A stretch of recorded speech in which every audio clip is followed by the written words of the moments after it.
பணத்தை கட்டி டைரக்ட் நான் வரமாட்டேன், நீங்கள் பாலகுடன் போய் நிவாஸ் கூப்பிட்டு நீங்கள் போய் எடுத்து வந்துடுங்க அப்படின்னு. சரின்னு காஞ்சிபுரம் பக்கத்தில் ஷூட்டிங்க்கு அந்த 4 ஷாட் எடுக்கலான்னு சொல்லிட்டு இங்கேருந்து புறப்பட்டு போயாச்சு.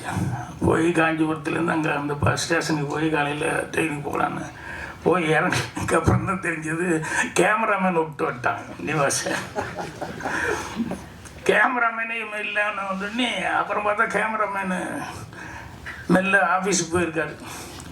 என்ன இங்கே இருக்கிற நிவாஸ் இங்கே வந்திருக்காருண்ணா, வாட் அப்படின்ட்டு இருக்காரு.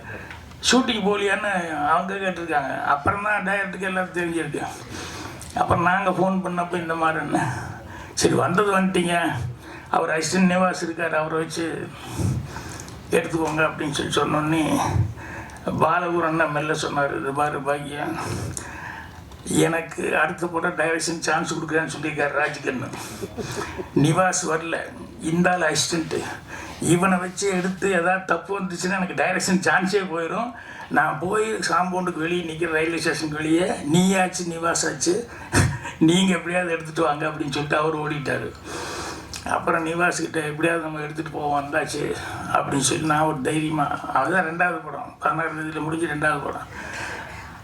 ட்ரெயின் வரும்போது 2 ஷார்ட்லாம் சொல்லி எல்லாம் ரெடி பண்ணியாச்சு. ட்ரெயின் வந்துட்டுருக்கு, ரெடி ஸ்டார்ட் பண்ணலாமா அப்படிங்கும்போது நிவாஸ் அவரை அப்துல்லா மெல்ல கேட்குறாரு, ராஜன் அப்ரெக்சர் எவ்வளோ வைக்கிட்டோம் அப்படின்னாரு.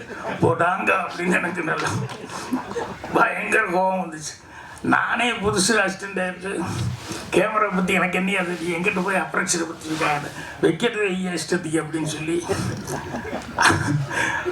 அதுக்கப்புறம் எனக்கு என்ன போராட்டம்னா, திரும்பி போனதுக்கப்புறம் என்ன பாலகுருவே எடுக்கல, நீ என்ன எதுக்குன்னு சொல்லி எங்கள் டைரக்டர் ஏதாவது திட்டுனா என்ன பண்ணுறது அப்படின்னு சொல்லிட்டு வந்து ரஷ் பார்க்குற வரைக்கும் எங்களுக்கு பெரிய பிரச்சனையாக இருந்தது.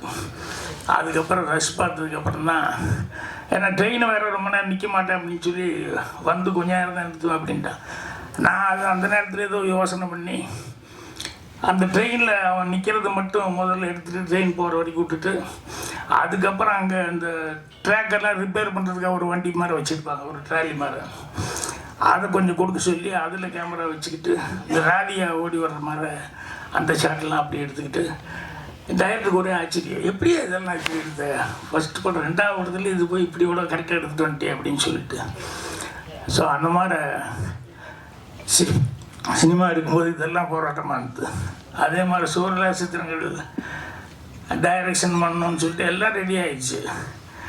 நான் கன்னிபுரத்தில் முடிச்சுட்டு என்னோடய போர்ஷனை முடிச்சுட்டு நான் ஷூட்டிங்கு போகலாம் அப்படின்னு சொல்லிட்டு ஃபஸ்ட்டு படம் டைரக்ஷன் பண்ண போகிறேன்.